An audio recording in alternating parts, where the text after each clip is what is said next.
mis queridos hermanos.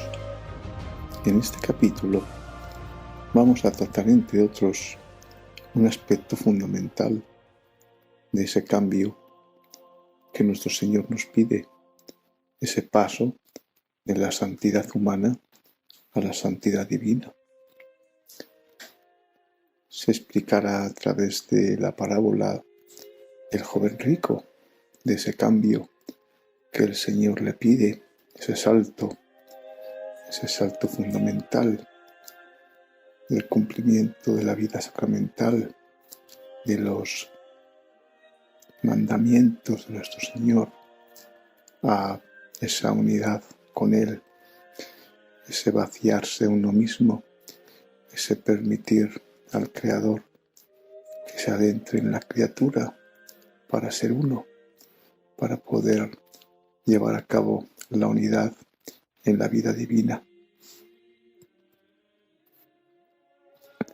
Estemos muy atentos, hermanos, porque es el elemento fundamental, el hecho diferencial de la santidad como la conocemos, a la santidad divina que nuestro Señor quiere que recuperemos, que fue la que tuvo nuestro padre Adán antes de cometer el pecado original.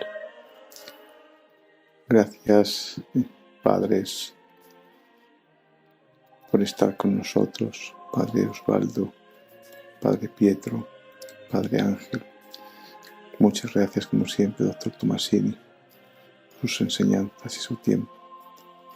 Pueden tomar la palabra cuando lo deseen. Pero en el joven rico, o sea, todavía quiere más. Y entonces Jesús lo que le dice, entonces lo que quieres no es la salvación, sino quieres ser perfecto. O sea, hay dos cosas en la otra vida, vamos a decirlo así. Uno es salvarse y otra es la perfección. Entonces, ¿quieres ser perfecto? De acuerdo. Vende todo lo que tienes. Y no se refería nada más a lo material, sobre todo a la parte moral y espiritual. En la parte moral nos está hablando de los afectos. Nosotros hemos cifrado nuestros afectos en las personas y eso está rompiendo, está faltando al primer mandamiento de Dios. Amarás a Dios sobre todas las cosas. No es más que a los demás, sino en las cosas. Cuando Jesús diciendo, vengan benditos de mi Padre, porque me disteis de comer, me disteis de beber, me visitasteis cuando estuve enfermo, en fin. Y le preguntan, Señor, ¿cuándo? Cuando se lo hicisteis a uno de estos. Y ustedes aléjense de mí, porque no me disteis de comer, no me visitasteis. ¿Cuándo, Señor? Nunca te vimos. No, cuando no se lo dieron a alguno de estos. O sea, ese es lo que hemos hecho. Hemos cifrado nuestros sentimientos en las personas y no en Dios en las personas. Deberíamos de amar a nuestro Padre, pero a Jesús en nuestro Padre. Deberíamos de amar a Jesús en nuestra madre, o sea, en papel de mamá. Deberíamos de amar a Jesús en nuestros hijos, en nuestra esposa, en nuestro esposo, en nuestros amigos, en todos. Deberíamos de amar a Jesús. Entonces, ve y vende todo lo que tienes. Desapégate de todo. No quiere decir deshazte de todo. No te deshagas de tu casa, no te deshagas de tu coche, no te deshagas de eso. No se trataba de eso. Se trataba de no pongas tu confianza en eso. No estés apegado a eso. O sea, véndelo, desapégate de ello. Entonces, lo moral y lo espiritual. Lo espiritual. ¿Qué le está diciendo al joven rico ahí en ese momento? Vamos a analizar lo primero que dice el joven rico. Señor, eso ya lo cumplo desde siempre. Estaba totalmente satisfecho el joven rico cumpliendo los mandamientos. Se sentía ya, no sé, o sea, que había cumplido con ese requisito de los mandamientos. Y ahora cuando Jesús le dice, vende todo lo que tienes, es vende también eso. Vende también esa parte de satisfacción personal. Vende esa parte que has adquirido como propiedad tuya de haber cumplido con los mandamientos. Deja todo y ven y sígueme. Bueno, toma tu cruz y sígueme. O sea, ese mandato, ese llamado que Jesús hace, es el llamado que nos está haciendo ahora. Todos estamos queriendo decirle, Señor, o sea, ¿qué necesito hacer? Nos dice, de acuerdo, cumple los mandamientos, cumple las leyes de la iglesia, acércate a los sacramentos, o sea, lleva una vida buena, virtuosa. Y entonces le decimos, pero es que eso ya lo hago. Bueno, ojalá fuera cierto, ¿no? Eso ya lo hago. Y entonces nos va a decir, entonces lo que quieres es ser perfecto. Correcto. Vende todo lo que tienes, todo, material, moral y espiritual. Toma tu cruz y sígueme. Esa cruz que es la que Él tomó por mí. O sea, entender que nada de lo que yo vaya a sufrir en mi vida, nada es ajeno a Jesús. Él lo tuvo que pagar. Y o me lo quito aquí, o sea, acepto esta invitación, me desapego de todo, quito todo, sufro todo lo que tenga que sufrir por ese desapego, o si me salvo, tendré que irmelo a quitar al purgatorio. Porque el purgatorio no es un lugar de castigo, es un lugar de purificación. Y uno dice, ¿purificación de qué? ¿De qué me voy a purificar? De mis actos humanos que no pueden entrar al cielo. La voluntad humana no tiene cabida en el cielo. Los actos humanos no caben en el cielo. O sea, entonces, de todas maneras, queramos o no queramos, nos lo van a quitar si es que nos salvamos. Si nos lo quitamos aquí es con mérito, porque es voluntario y es con la adquisición de esta vida y de este reino de la divina voluntad. Si me lo quitan en el purgatorio, eso ya no tengo mérito. Entonces simplemente va a ser el pase para entrar al cielo y disfrutarlo, pero ya no tendré la posesión de esta vida divina. Doctor, ¿Así? Sí. perdón. Entonces, cuando el Señor le habla a Luisa del gran prodigio de la encarnación, cuando dice que nos hizo renacer a todos, ¿no? En Él, ese renacimiento no fue total. Fue total. Parcial. No, fue total. Para Dios es total. Para Dios es total. Dios nos recibió, o sea, Jesús nos entregó a todos al Padre en forma completa, perfecta, como si siempre hubiéramos vivido en esta divina voluntad. Jesús no pudo hacer cosas imperfectas, ni cosas incompletas, pero, para nosotros es hasta donde nosotros queramos tomar. O sea, es igual, todos hemos vivido en la divina voluntad, todos. Incluso el demonio vive en la divina voluntad. No hay nada que esté fuera de la divina voluntad. Pero cada uno de nosotros toma hasta donde queremos, hasta donde conocemos. Entonces no se trata de que si Jesús no lo hizo completo, para Dios lo hizo completo. Y Dios nos tiene a todos cumplidas totalmente sus esperanzas, sus anhelos en cada uno de nosotros. Y todo hecho por Jesús. Ahora, ¿yo lo tomo o no lo tomo? Eso ya es decisión mía. Sí, Padre. Digo que aquí tiene que ver entonces la libertad humana. Es lo que yo leía. O sea, Jesús ha reparado todo, dice, desde su concepción, desde el momento de la encarnación, ha reparado todo, pensamientos, actos, sentimientos, afectos.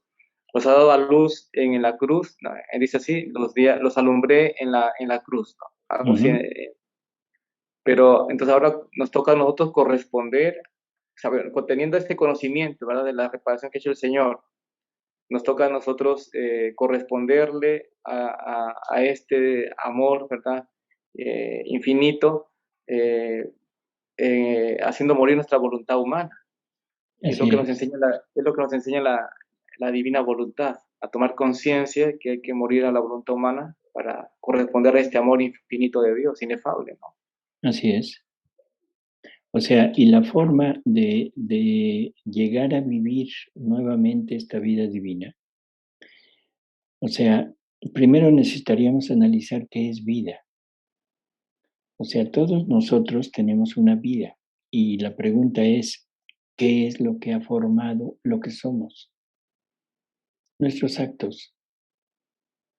O sea, todo lo que hemos realizado a través de nuestra voluntad,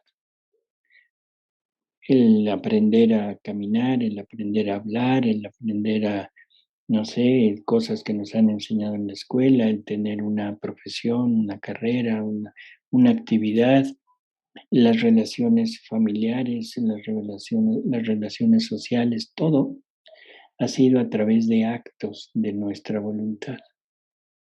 Y todos estos actos se han ido uniendo en nosotros como si fuéramos formando una casa. Y esa casa es nuestro ser, esa casa somos nosotros. Pero nos dice Jesús que todos los actos toman la naturaleza de la voluntad con la que fueron creados.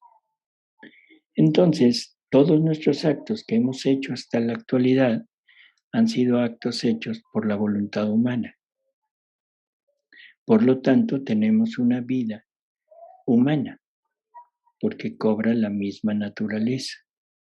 Una vida humana a veces santa, fortificada por la gracia, virtuosa, a veces regular, a veces una vida humana mala, perversa, alejada totalmente de Dios, pero vida humana. La vida divina, nos dice Jesús que la vida divina es el conjunto de todos sus atributos, todos los atributos de Dios, que están unidos, sumergidos en el mar inmenso de su amor y movidos por su voluntad. Esa es la vida divina. Entonces, la vida divina se ha formado, se ha formado es para entenderlo. Se ha realizado gracias a actos de voluntad divina. Por lo tanto, es una vida divina. Nosotros, para poder llegar a vivir una vida divina, primero necesitamos forzosamente ese injerto con Jesús. Y es un injerto que la Iglesia nos lo da en el bautismo. En el bautismo, la Iglesia nos injerta nuevamente la vida, el germen de vida de Jesús. Ya lo tenemos. Ahora, hay que hacerlo crecer. Hay que hacer crecer esta vida. Bueno, ¿con qué voluntad la voy a hacer crecer? ¿La voy a hacer crecer con mi voluntad humana? Tendrá que crecer a base de virtudes, a base de los sacramentos, del cumplir todo lo que tanto Jesús como la Iglesia nos mandan, fortificados por la gracia, pero no es una vida divina completa, no es una vida divina, es una vida santa, pero no divina. Por eso es la necesidad de que a este injerto que la Iglesia nos ha puesto por medio del bautismo, ahora es necesario para que crezca como vida divina una voluntad divina que haga actos divinos. Pero esta es la necesidad de renunciar a lo nuestro. No podría ser un híbrido humano-divino, sino debe ser una vida divina, realizada por una voluntad humana fortificada con la vida divina. No sé si esto se entiende. Vamos a poner un ejemplo burdo, pero al fin y al cabo burdo. Hay una persona, un indigente, no tiene nada, vive en la peor de las miserias, come lo poco que encuentra en la basura, no tiene ninguna posesión. Y hay un magnate, un rico inmenso que tiene todas las riquezas posibles. Y este rico llega y ve a ese indigente y le dice, mira, ¿cuáles son tus posesiones? Y este indigente le enseña un saco que trae cargando con algo de basura, alguna cosa que se ha encontrado y un poco de comida que sacó de la basura y listo. Entonces le dice, mira, vacía tu saco y yo voy a vaciar todo lo mío en ese saco. Si aquel indigente acepta, vacía su saco, entonces ahora el rico pone todo lo suyo en ese saco y le dice, ahora vamos a vivir esto. Te voy a enseñar a vivir con eso. Cuando el pobre tenga hambre ya no tiene que sacar la comida de la basura. Va a sacar comida buena o puede ir al lugar que quiera para comer. Ya no va a vivir en una choza o en una cueva. Se va a ir a una mansión que se la van a dar como suya. Ya no tiene que andar caminando, ahora puede disponer de cualquier vehículo que el rico tiene. Y el rico es el que le va a ir enseñando cómo usar todo. El rico lo va a hacer dueño de su empresa. Va a llegar, lo va a presentar ante todos, lo va a instalar como el director de esa empresa y que todos tienen que obedecerle, pero le tiene que enseñar cómo se maneja y qué hace esa empresa. Esto es vivir en la divina voluntad. Pero para eso necesitamos vaciarnos de lo nuestro. Y entonces con la divina voluntad en nosotros, todos nuestros actos hechos con la voluntad nuestra serán divinos. Por lo tanto, ese germen de vida divina será crecida como vida divina real. Sí, Padre, perdón. Me venía a la mente el ejemplo que ha puesto, pero también en la realidad humana hay personas que ya están habituadas así. O sea, por más que son del campo, por ejemplo, los trae a la ciudad, no quieren, no se habitúan, no se acostumbran y quieren vivir así. Digo que también pasará en el aspecto espiritual de fe lo mismo, ¿no? Así es. Así es. Esto que acaba de decir es perfecto, porque esto nos pone en el punto de ver a las personas, esas personas que van a tener un apego a lo suyo. Un apego quizá no tanto a lo material, que ahí es fácil desapegarse, porque de vivir en la calle a vivir en una mansión, creo que hay forma. De los afectos humanos, pues a veces es difícil desapegarse, pero bueno, podría ser, porque todavía está la persona.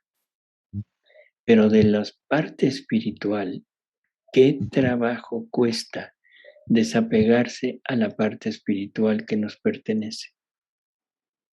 ¿Qué trabajo? Sí, Padre Pietro. Sobre esto, por ejemplo, antropológicamente hablando, en antropología cultural, se sabe que la cultura occidental está hecho de lleno, todo tiene que estar lleno.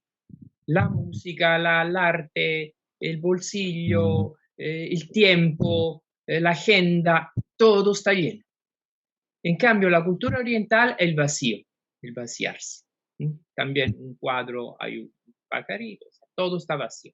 Entonces, para un cohermano mío de Tailandia, estar 1 hora sin pensar en nada, vaciarse, es la cosa más fácil del mundo. También para el hermano indiano de India. Pero para un occidental, estar 5 segundos sin pensar en nada ya es un esfuerzo. Para decir, para nosotros es contra naturaleza, contra cultura, esto del vaciarse. Y es súper difícil. Yo sé que ahora estoy haciendo el camino ecumenal, los primeros 7 años, 6 años, 7 años sirven para vaciarse solo de la parte material. Después viene la otra parte y son otros 30 años de trabajo.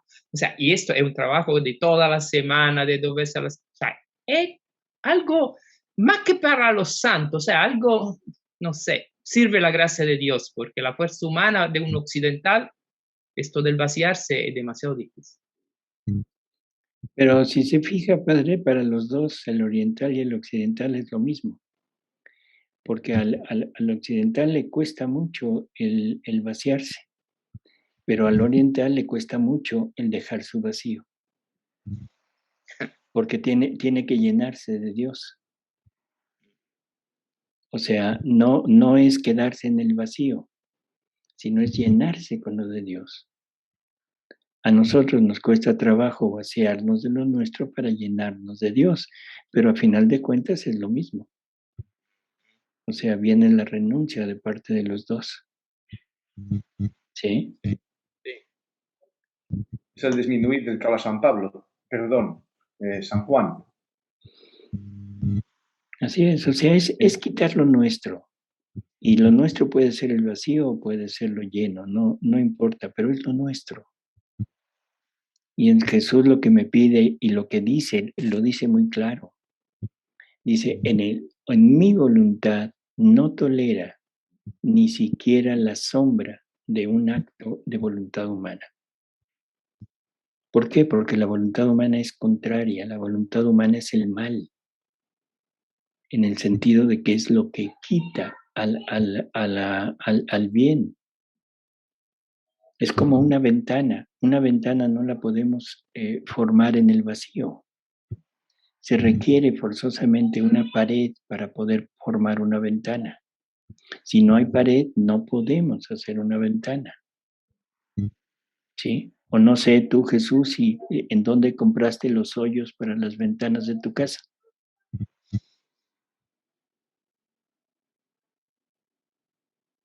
Te quedaste así como diciendo, ¿y qué me están preguntando?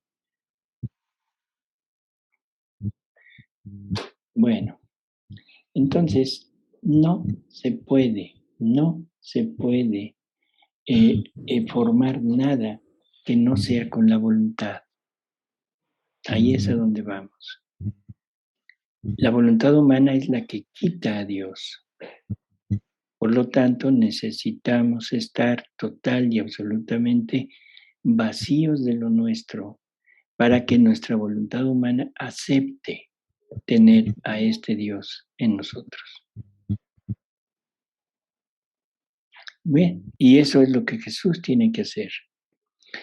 Siempre hemos pensado que Jesús viene a vivir su vida y lo hemos visto como una persona que vive su vida. Terrible error. Jesús no vive su vida. Jesús vive la vida de toda la familia humana. Él viene y toma sobre de sí la vida de todas las criaturas. Y tiene que sufrir todo lo que todas las criaturas hemos hecho en nuestra vida. Por lo tanto, la vida de Jesús no es la vida de Él, es la vida de cada uno de nosotros. Los sufrimientos de Él no son sufrimientos de Él, o sea, en el sentido estricto, Él los sufre, pero no son por Él, por un sufrimiento que Él merece, sino es un sufrimiento que toma de nosotros y lo lleva y lo pone en práctica Él.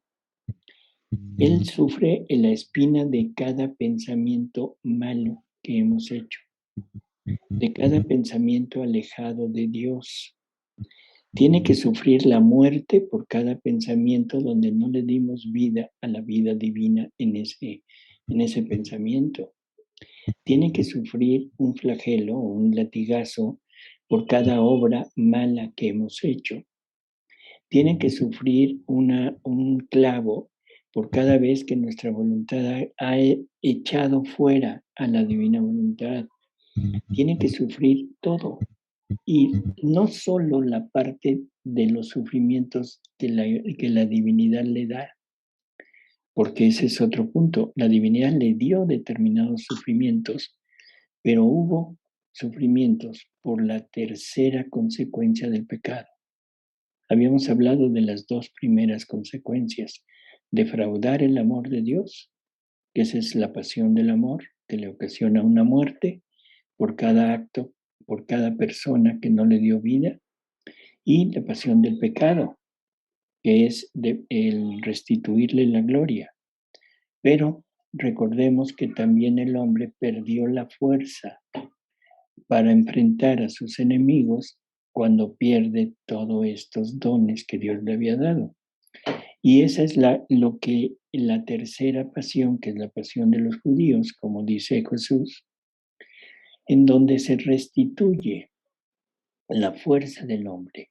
Y es una pasión que no le podía dar la divinidad, porque la divinidad no tiene odio, la divinidad no tiene ninguna de estas características de la voluntad, forzosamente la participación del hombre, porque el hombre es el que tiene esta parte tan negativa, el odio, la venganza, la injusticia, esa ferocidad que tenemos. Y eso se lo deja al hombre en el último día de su vida. Esa es la última parte de la pasión, es la que conocemos. Y esa pasión, dice Jesús, esto fue un alivio, un alivio. O sea, todos estos sufrimientos ya fueron prácticamente cosa de nada. ¿Por qué? Porque los sufrimientos que la divinidad le inflige, aparte de que son imposible enumerarlos, aparte de que abarcaban las más íntimas fibras de su ser, porque tenía que estar pagando por cada acto de nosotros. Y cuando hablamos de actos, no hablemos nada más del caminar, del latir, del respirar, del hablar. No, hablemos del funcionamiento de nuestros órganos, porque el funcionamiento de mis órganos están formando una vida humana en mí. Y eso debería de haberle dado la gloria a Dios. Cada célula de mi cuerpo tiene actos que están llevados a cabo por una voluntad humana, por lo tanto formando una vida humana. Y eso, Jesús tuvo que pagar por eso. Inimaginable lo que Jesús sufre, inimaginable. Entonces la parte externa es ya prácticamente muy sencilla. Y para darnos una idea, nada más una pequeña idea de lo que somos y de lo que Jesús tuvo que vivir en él, permite que sea arrojado en el torrente Cedrón. Y no es para que esté bañado por las aguas pútridas del canal del desagüe, sino es para darnos una muestra de lo que Él está viviendo en su interior por la podredumbre que tenemos nosotros, por la podredumbre que somos nosotros. Entonces, cada partecita de estos sufrimientos nos están dando una leve imagen de lo que Él está sufriendo en su interior. Entonces, la vida de Jesús no es la vida de Él, es la vida de nosotros. La pasión de Jesús no es la pasión de Él, es la pasión de nosotros. La muerte de Jesús no es la muerte de Él, es la muerte de nosotros. Hemos malinterpretado todo lo que Jesús dice en su pasión. Por ejemplo, aquello de, Padre, si es posible, pase de mí este cáliz.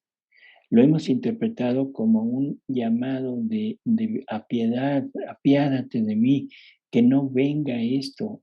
Y lo hemos puesto casi en el punto de un Jesús miedoso, de un Jesús que teme entrar en su voluntad, en su pasión. No, debemos recordar que somos nosotros.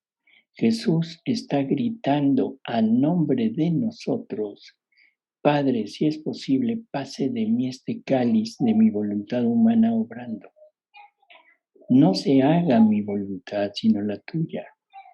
Ese es el grito que en 3 ocasiones Jesús da en el huerto.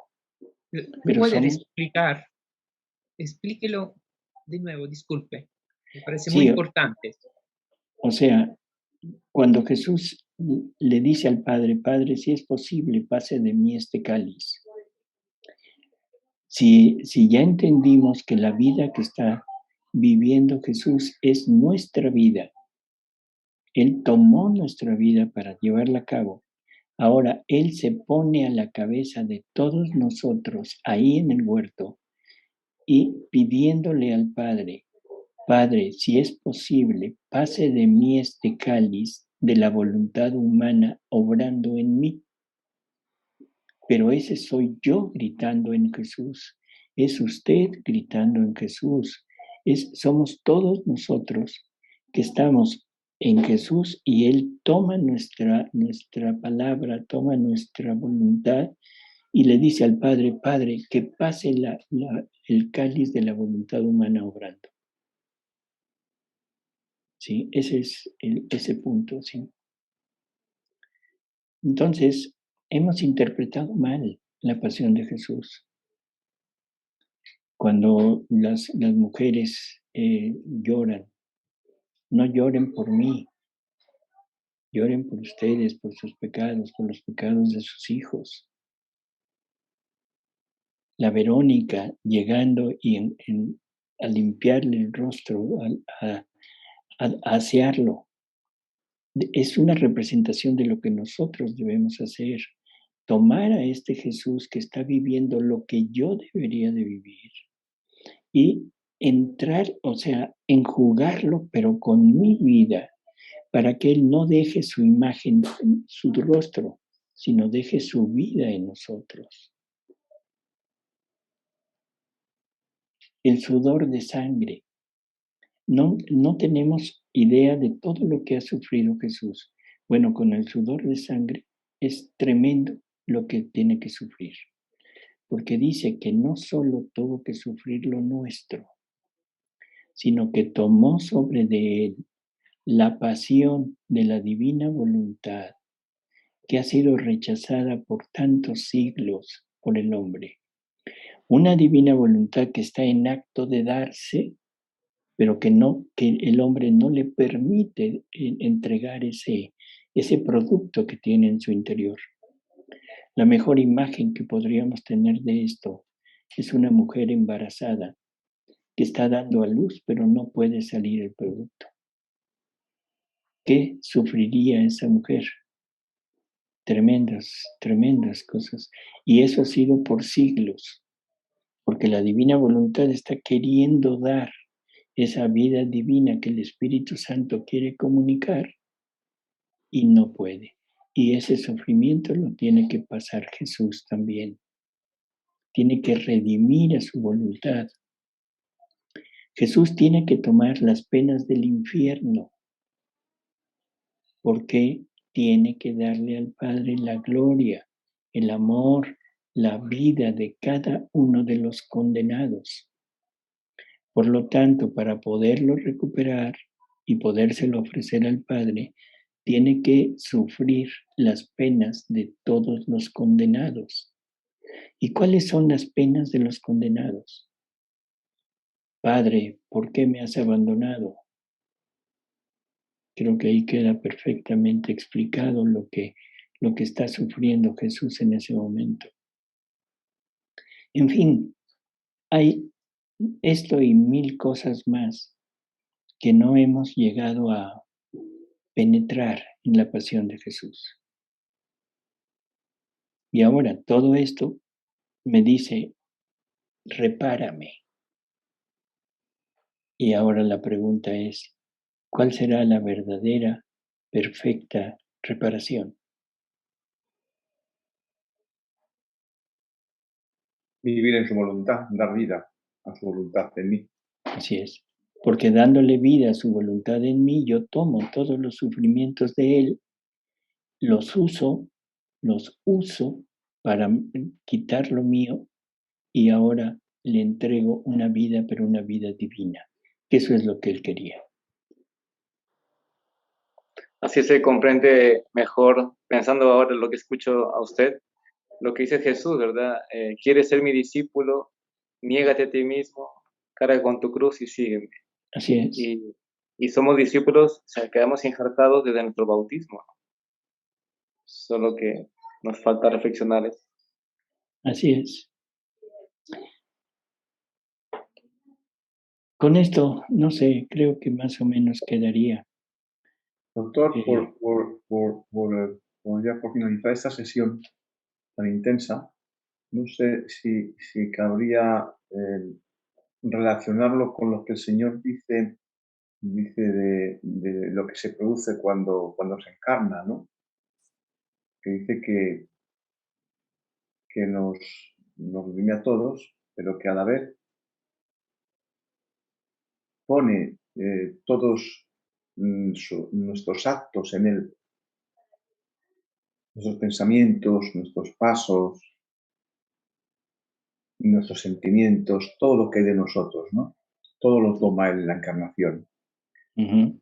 Se puede decir, doctor, que esa es digamos, el soporte, digamos, que tenemos la criatura que tener presente cuando vamos a reparar, el ser conscientes de que en esa encarnación el Señor nos asume con todo lo que somos, para que ahora tengamos menos dificultad en comprender que sí podemos repararle en sus sufrimientos, en sus padecimientos, tanto internos como externos. Sí, por eso, o sea, es ese tomarnos a nosotros. Y nos toma desde el momento mismo de la encarnación, ¿no? Y esto, qué bueno que lo pusiste, porque aquí entra algo que es importante. Se nos dice, o sea, hemos hablado de que la justicia divina no le permitió a Jesús llevar a cabo la redención completa, o sea, sufrir más. Y la pregunta es, ¿por qué nacemos? ¿Por qué seguimos naciendo con la ausencia de vida divina, o sea, con el pecado original? ¿Por qué seguimos naciendo así? Porque esa parte no la redimió Jesús. San Atanasio nos dice que se redime lo que se asume. Y Jesús no asumió el momento de que somos engendrados. Jesús no pasó por la etapa, voy a hablar médicamente, no pasó por la etapa de huevo ni de embrión. Empezó su vida en el seno de María en la etapa de feto. Nos dice en Luisa que el Espíritu Santo penetró en el vientre de María y que con 5 gotas de su sangre formó la humanidad, esa pequeñísima humanidad con sus miembros perfectamente formados. Y eso es entre el segundo y tercer mes de embarazo en nosotros humanos. Pero no fue en un embrión, no fue en un huevo, por lo tanto no lo asumió y no lo redimió. No sé qué piensen de esto. Y Santa Hildegarda dice algo todavía más. Dice que el alma es creada en el momento en que se engendra, en el momento que un hombre y una mujer el hombre fecunda el óvulo, en ese momento está ya que Dios creando un alma para esa criatura. Pero no se infunde hasta el segundo mes.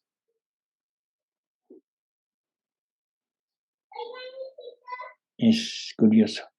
Vemos que hay, es el alma víctima el que juega un papel decisivo para que esas criaturas que siguen naciendo con la herencia de la concupiscencia puedan ser redimidas por el No, Señor. aquí nada más estamos hablando de lo que no fue asumido por Jesús. Jesús nos asume desde esa etapa donde su humanidad está perfectamente formada. Nada más así. Es Las criaturas como que cosa siguen, aparte. las criaturas que siguen naciendo ahora Seguimos naciendo en pecado original y siempre seguiremos naciendo en pecado original. La iglesia nunca dejará de existir. Los sacramentos nunca dejarán su función. El bautismo será necesario para todos, para el último hombre que haya sobre la tierra.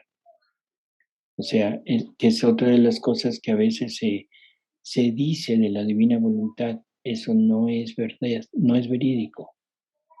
O sea, la iglesia tendrá que continuar. La iglesia, con todo lo que contiene, sobre todo en los sacramentos, tendrá que continuar y seguirá su acción en todas las criaturas.